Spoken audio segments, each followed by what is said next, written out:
శ్రీమాత్రే నమః. సద్గురు జ్యోతిష్యాలయం నుండి 2026 జూన్ నెల 22వ తారీఖు నుండి 28వ తారీఖు వరకు ఈ వారం రాశి ఫలితాలు ఎలా ఉన్నాయి? మేషరాశి నుంచి మీనరాశి వరకు ప్రతి వరకు ఒకరికి ఒక క్యూరియాసిటీ, నాకు ఈ వారం ఆరోగ్యం ఎలా ఉంటుంది, ఉద్యోగం ఎలా ఉంటుంది, వ్యాపారం ఎలా ఉంటుంది, నా జీవితం అంతా ఎలా ఉంటుందని తెలుసుకునే ఒక తాపత్రయంలో మా ఛానల్ చూస్తున్నటువంటి మిత్రులారా, చూస్తున్నారు కదా, సబ్స్క్రైబ్, ఒక లైక్, ఒక షేర్, ఒక గంట గుర్తు కొట్టేద్దామా? రైట్. ఇక వ్యవహారానికి వెళ్ళేటప్పటికి ఈ వారం అంతా కూడా గ్రహాలు ఎలా ఉన్నాయి, ఫస్ట్ గ్రహాల యొక్క స్థితిని బట్టే కదా ఈ వారం అంతా ఎలా ఉంటుందో చెప్తాము. గురు భగవానుడు కర్కాటకంలో ఉచ్చ స్థితిలో ఉన్నాడు, అద్భుతాన్ని ఇస్తున్నాడు. శని మీనరాశిలో వక్రగతిలో ప్రభావం చేస్తున్నాడు. కుజుడు సింహరాశిలో ఉండడం వల్ల ధైర్యం, రాజకీయ నాయకత్వ అంశాలు జరపబడుతున్నాయి. రాహు కుంభంలో, కేతు సింహంలో ప్రభావం చూపుతున్నారు. ఇవన్నీ కూడా చంద్రగ్రహ రాశి ప్రకారంగా చూస్తున్నాం. జాతకం పడుతున్న వర్షానికి ఒక గొడుగు మాత్రమే, కానీ జాతకం జీవితం కాదు. మీరు మిమ్మల్ని నమ్మండి, మీ యొక్క జీవితాన్ని నమ్మండి, మీ యొక్క ఇష్టదేవాన్ని నమ్మండి. మకర రాశి మిత్రులారా, అద్భుతంగా సిద్ధమైపోండి. మీకు మంచి మంచి అవకాశాలు రాబోతున్నాయి. శని మరియు గురువు మీకు అనుకూలాన్ని ఇస్తున్నాడు.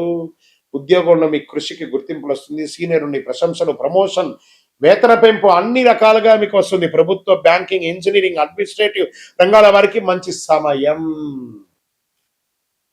ఇంకా సర్వీస్ సెక్టార్లో ఉన్న వారికి కొత్త ప్రాజెక్టులు, క్లయింట్లు వచ్చే అవకాశాలు, మీ పనితీరుకి, టార్గెట్ ఆధారిత ఉద్యోగాలకి మంచి ఫలితాలు వచ్చే అవకాశం. ఆర్థికంగా ఆదాయం స్థిరంగా పెరుగుతుంది. పాత బకాయిలు అన్ని కూడా వసూలు అవుతాయి. పొదుపు పెంచుకునే అవకాశాలు ఉన్నాయి. దీర్ఘకాలిక పెట్టుబడులు అనుకూలం. షేర్ మార్కెట్లో long term investment, reality, infrastructure, banking కొంత అనుకూలంగా ఉంటుంది. షార్ట్ టర్మ్ ట్రేడింగ్ లో జాగ్రత్త, రిస్క్ మేనేజ్మెంట్ చాలా ముఖ్యం. ఇంకా వ్యాపారస్తులకి పాత కస్టమర్ నుంచి మళ్ళీ ఆర్డర్లు వచ్చే అవకాశాలు ఉన్నాయి. వ్యాపారంలో క్రమంగా లాభం పెరుగుతుంది. నిర్మాణం, రియల్ ఎస్టేట్ మాటల్లో, ట్రాన్స్పోర్ట్ రంగంలో మంచి అవకాశాలు. ఇండస్ట్రీస్ యొక్క మెటీరియల్ సప్లైకి కూడా మీకు చాలా కలిసి వస్తే అవకాశాలు ఉన్నాయి. కోర్టు వ్యవహారాలు ఎప్పటి నుంచో పెండింగ్ లో ఉన్నవన్నీ కూడా కదలిక స్టార్ట్ అవుతుంది. రియల్ ఎస్టేట్, భూమి, ఇల్లు, కమర్షియల్ ప్రాపర్టీస్ కొనుగోలు వల్ల కమర్షియల్ ప్రాపర్టీస్ ద్వారా కొంచెం అనుకూలం ఉంటుంది. డిస్కషన్స్ పెరుగుతుంది, జాగ్రత్త. రాజకీయ రంగంలో పార్టీ స్థాయిలో బాధ్యతలు పెరిగే సూచనలు. రాజకీయ నాయకుల ప్రభావం కూడా ప్రజల్లో విశ్వాసం పెరుగుతుంది. ఇంకా సినిమా కళాకారులు, నటులు, నిర్మాతలు, టెక్నికల్ టీం సభ్యులకి మంచి మంచి అవకాశాలు రాబోతున్నాయి. పాత ప్రాజెక్టులు గుర్తింపు రావచ్చు. సోషల్ మీడియాలో ఎప్పుడు యాక్టివ్గా ఉండండి. ఇంకా విదేశీ ఉద్యోగం కోసం చేసే వాళ్ళకి వీసా, డాక్యుమెంటేషన్ పనులు ముందు కదలవచ్చు. దరఖాస్తులు మీకు అనుకూలంగా వచ్చే అవకాశం. ఎన్నో రోజులుగా నేను గ్రీన్ కార్డు కోసం ఎదురు చూస్తున్నానండి, సిటిజన్షిప్ కోసం ఎదురు చూస్తున్నానండి, నా యొక్క లే ఆఫ్ అయ్యింది, దానికి ఏం చేయాలి, ఇవన్నీ కూడా రిజల్ట్ స్టార్ట్. కుటుంబ సభ్యుల్లో పెద్దల పట్ల మర్యాదగా ప్రవర్తించండి, స్థిరత్వం పెరుగుతుంది. ప్రేమ సందర్భంలో కాస్త ఓర్పు, ఒకరి పట్ల ఒకరికి ఓర్పు, నమ్మకం ఉండాలి. అది కొంచెం పార్ట్నర్షిప్లో జాగ్రత్తగా ఉండండి. ఇంకా విద్యార్థులు పోటీ పరీక్షలకు సిద్ధమవుతున్నారు. మంచి మంచి కాంపిటేటివ్ ఎగ్జామ్లో అద్భుతమైనటువంటి ఫలితాన్ని పొందుతారు. సాంకేతిక వృత్తిపరమైనటువంటి విద్య పెరుగుతుంది. ఇంకా ఆరోగ్యం, కీళ్ల నొప్పులు, ఎముకలు, నడుము సంబంధిత సమస్యలు జాగ్రత్త. నడక, యోగా, వ్యాయామం అవసరం. వ్యవసాయానికి, భూమి సంబంధిత పెట్టుబడులు, ధాన్యాలు, పుష్పం, ఫ్లవర్స్, ఫ్రూట్స్ ఇవన్నీ కూడా కలిసి వస్తాయని కూడా చెప్పడం జరుగుతుంది. ఇంకా వ్యవసాయ యంత్రాలు, ఏదైనా టెక్నాలజీ సంబంధించిన యంత్రాలు కొనుక్కునే అవకాశాలు కూడా ఉంటాయి. దానికోసం లోన్కి వెళ్ళడం, సబ్సిడీకి వెళ్ళడం ఇవన్నీ జరుగుతాయి. శనివారం శనిదేవుని ప్రార్థన చేయండి. ఓం శనైశ్వరాయ నమః, దేహి మే బుద్ధి వైశస్త్యం. ఆయన ప్రార్థన చేయండి. నల్ల నువ్వులతో దీపం వెలిగించండి. వృద్ధులకి, పేదవాళ్ళకి చెప్పులు కొనియండి. పేదవాళ్ళకి, వాళ్ళకి అందరికీ మంచి జరుగుతుంది. 8 మీ యొక్క లక్కీ నంబర్ అని కూడా చెప్పచ్చు. అదృష్ట సంఖ్య బ్లూ రంగు చాలా మంచిది. బూడిద యాష్ కలర్ కూడా మీకు కలిసి వస్తుంది. దక్షిణ దిక్కు ప్రయాణం చాలా అనుకూలంగా ఉంటుంది అని కూడా చెప్పచ్చు. శనీశ్వరుని 19 ప్రదక్షిణాలు చేయండి ప్రతిరోజు. నల్ల నువ్వులు, ఇనుప పాత్రలు, దుప్పట్లు ఇవన్నీ కూడా దానం వేయండి. అన్నదానం కూడా చేయండి. మకర రాశి మిత్రులారా, ఇది మీకు అద్భుతమైనటువంటి సమయం. విజయోస్తు. ఇంకను మీ యొక్క వ్యక్తిగత జాతకం తెలుసుకోవడానికి మీ పరిసర ప్రాంతాల్లో ఉన్నటువంటి గురువుల్ని సంప్రదించండి. లేదు గురుగారు, మేము మీ దగ్గరనే తెలుసుకోవాలని అనుకుంటున్నాము, అయితే ఏం చేస్తారంటే డిస్ప్లేలో కనబడుతున్నటువంటి నెంబర్కి మీ పేరు, మీ డేట్ ఆఫ్ బర్త్, మీ ప్లేస్ ఆఫ్ బర్త్, మీ టైమ్ ఆఫ్ బర్త్ కంపల్సరీ పెట్టండి. వాట్సప్ చేయండి, తప్పకుండా మా అడ్మిన్స్ మీకు రిప్లై ఇస్తారు. ఇంకా ఈ జాతకం కాకుండా మాకేమైనా ఇంకా అదృష్టకరమైనటువంటి వస్తువులు ఏమైనా ఇస్తారంటే అతి శక్తివంతమైనటువంటి 48 రోజులు పూజ చేసినటువంటి కరుంగాళి మాల కూడా మన యొక్క ఆర్గనైజేషన్ నుంచి వస్తుంది. మన దేవాలయంలోనే పూజ చేసి అందిస్తున్నాము. కావలసిన వారు సంప్రదించారు. దేవుడు మనకు జీవితంలో పరీక్షలు ఎందుకు పెడుతున్నారని ఒక ప్రశ్న అడుగుతున్నారు. దేవుడు మనకు పరీక్షలు పెట్టడం మనకు ఆయనకేం పని లేదండి. మిమ్మల్ని ఎంచుకొని మీకు పరీక్షలు పెట్టడం అనేది కాదు. మనం ఎంచుకున్నటువంటి దారి, ఆ దారిలో మనం పుట్టినప్పటి నుంచి మరణించేంత వరకు నీ యొక్క రాత ఇది అని చెప్పి రాసి పంపించేస్తాడు. అర్థమైందా? ప్రతి ఒక్కరికి కూడాను ఈ యొక్క తల్లిదండ్రులకి పిల్లవాడు గాను, ఒక భార్యకు ఒక భర్తకు భర్త భార్య గాను, భార్యకు భర్త గాను, పిల్లలు గాను, అత్తమామలు గాను, ఫ్రెండ్స్ గాను, ఉద్యోగం గాను, వృత్తి గాను నిర్ణయించబడింది మరణం వరకు. మరి ఇందులో వచ్చే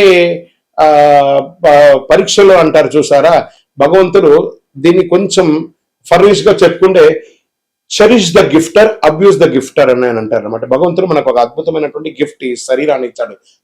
దేవాలయ భక్తి అని చెప్పేసి ఒక జీవితాన్ని, మానవ జన్మనిచ్చాడు. ఇందులో మనం చక్కగా పరోపకారార్థి ఇదం శరీరం అనుకుంటూ మనం చేయాల్సిన కార్యక్రమాలు చేసుకుంటూ ఇతరులను చేసుకుంటూ పోతే అన్ని రకాలుగా ఉంటుంది. ఎప్పుడైతే మనలో స్వార్థం అది వస్తుందో, ఆశ అవన్నీ పెరుగుతుందో, అప్పుడు దారి తప్పుతూ ఉంటాం. ఆ దారి తప్పినప్పుడు అవసరాలు పెరుగుతాయి. ఆ అవసరాలు తగ్గట్టుగా అవకాశాలు ఉండదు. దానికి అప్పులు చేయడము, లేకపోతే ఇతరులను ఏమార్చడము, సమాజంలో ఇబ్బంది పెట్టడము. దాన్ని మనం ఏం చేస్తాం, భగవంతుడు నాకే ఇన్ని కష్టాలు ఇస్తావా అని భగవంతుడిని బ్లేమ్ చేయడం. ఆయనకి ఏమైనా పన? మీరు పుట్టినప్పటి నుంచి మీరు మరణించేంత వరకు ఒక్క క్షణం కూడా ఆగకుండా గుండె కొట్టుకుంటూ ఉంటుంది. అప్పుడు మీకు పరీక్ష పెడుతున్నాడా భగవంతుడు, అనుగ్రహం ఇస్తున్నాడా? మనమైనా ఒక్కొక్కసారి శ్రద్ధగా ఉండం. అలా పడుకుంటా, ఇలా లేస్తాం. మీరు పడుకున్నా, లేసినా, తిన్నా, ఏమేమి వేషాలు వేసినా వాటన్నిటినీ సగిస్తూ భావిస్తూ మీ హృదయంలో lub dub lub dub lub dub lub డబ్ను కొట్టుకుంటూ ఆ ప్రాణవాయుని ఇచ్చే భగవంతుడికి కృతజ్ఞత చెప్పండి. కానీ భగవంతుడు ఇబ్బంది పెట్టాడు, భగవంతుడు అనుగ్రహప్రదాయుడు. మీ ఆశలు, మీ అలవాట్లను అదుపులో పెట్టుకుంటే జీవితం అంతా సుఖ సంతోషాలతో ఉంటారు. విజయోస్తు. గురుగారు, ఒక ప్రశ్న ఉందండి. నిజమైనటువంటి భక్తి అంటే ఆలయానికి వెళ్ళడమేనా? ఆలయానికి వెళ్ళే పూజలు, పురస్కారాలు, హోమాదులు చేస్తేనే భక్తియా, లేకపోతే ఏ రకంగా ఉండొచ్చు అని అంటే, ఇప్పుడు మాధ్యమాల ద్వారా చూస్తున్నారు చూసారా, యూట్యూబ్ ద్వారాను, టీవీ ద్వారాను చూస్తున్నారు కదా. ఎలా మీకు నేను కనెక్ట్ అయ్యాను? త్రూ శాటిలైట్ ద్వారా వెళ్ళి మీకు నేను కనెక్ట్ అయ్యాను కదా. అలాగే భగవంతుడి దగ్గరికి కూడా అలా కళ్ళు మూసుకొని ఉండగా ఆ స్వామివారి యొక్క దివ్యమంగళ తేజోమయమైనటువంటి రూపం కనబడి ఆ స్వామివారితో కనెక్ట్ అవ్వాలి.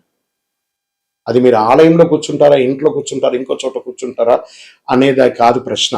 మీరు భగవంతుని ప్రార్థన చేస్తారా లేదా అనేది ముఖ్యం.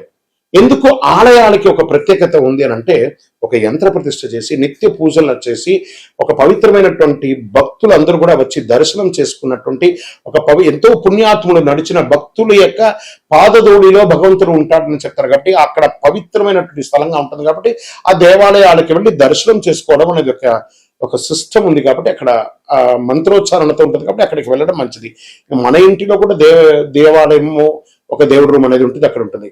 కానీ 24 గంటల సేపు మనలో ఆత్మ అనే ఒక దేవుడు మనల్ని పరీక్షిస్తూ చూస్తున్నాడు. తత్వమసి, దట్ ఈస్ కాల్ తత్ త్వం అసి. నువ్వు దేన్నైతే చూడడానికి, దేన్నైతే పొందడానికి ప్రపంచంలో తిరుగుతున్నావు అది నీలోనే ఉంది, చూసుకో. అహం బ్రహ్మాస్మి అని చెప్పాడు. భగవంతుడు నీలోనే ఉన్నాడు.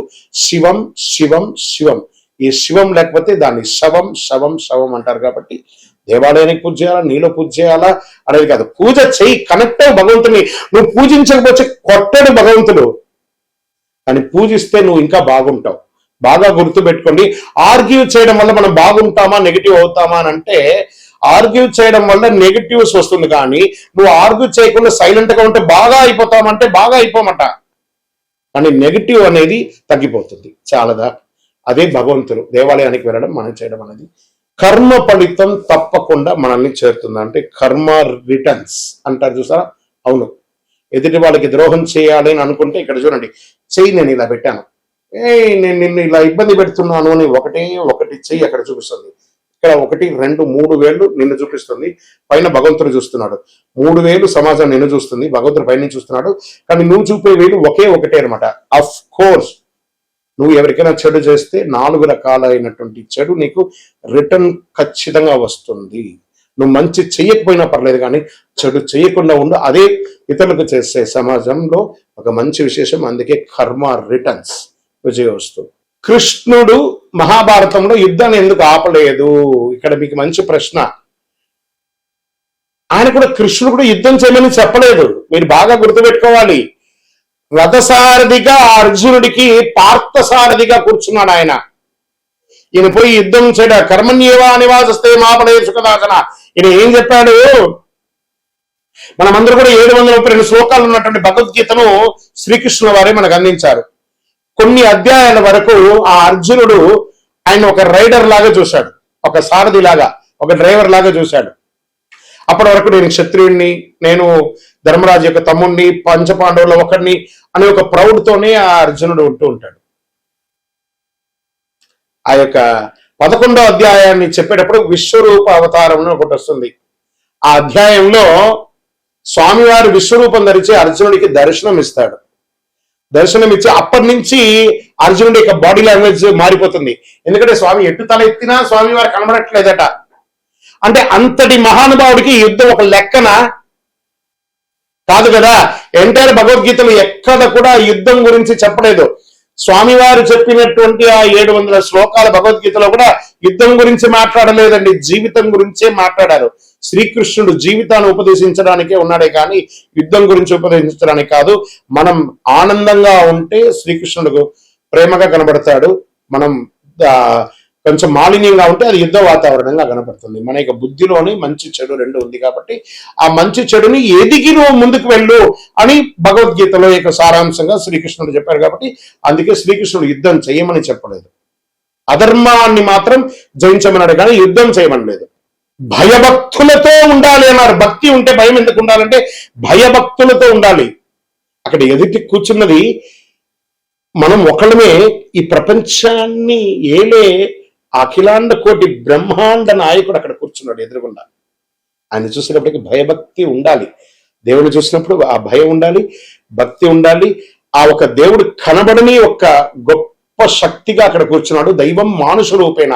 అది ఎలా కనబడుతున్నాడు? తల్లిదండ్రిగా, గురువులుగా, సమాజంలో పెద్దవాళ్ళుగా, అర్చకులుగా, ఆరాధులుగా ఉన్న వాళ్ళని అందరినీ కూడా ఒక ప్రేమగా చూస్తే సాక్షాత్ భగవంతుని చూసినట్టుగా ఆ భయభక్తితో ఉండాలి అని అంటారు. ఆఖరికి మనకు విద్య నేర్పించిన టీచర్ దగ్గర కూడా భయభక్తులతో ఉండాలి. అదే దేవుడికి ఇచ్చే మన మర్యాద, విజయోస్తు. మనిషి యొక్క గొప్పతనం ధనంలో ఉంటుందా, ధర్మంలో ఉంటుందా అంటే పరోపకారార్థే ఇదం శరీరం. ఇతరులు బాగుండాలని ఎవరైతే కోరుకుంటారో వాళ్ళే దేవుళ్ళు. మంచి గుణం వాళ్ళ దగ్గరే ఉంటుంది. డబ్బులు సంపాదించాలి, డబ్బులు అవసరం ఉంది. ఆ డబ్బులు క్షేత్రస్థాయిని పెంచే విధంగా ఉండాలి కానీ క్షేత్రాన్ని నాశనం చేసే వాళ్ళ దగ్గర ఉండకూడదని చెప్తారు. కాబట్టి మంచితనంతో ఉన్న వాళ్ళు అందరూ క్షేమంగా ఉండాలి మనస్ఫూర్తిగా కోరుకుంటారు. విజయోస్తు.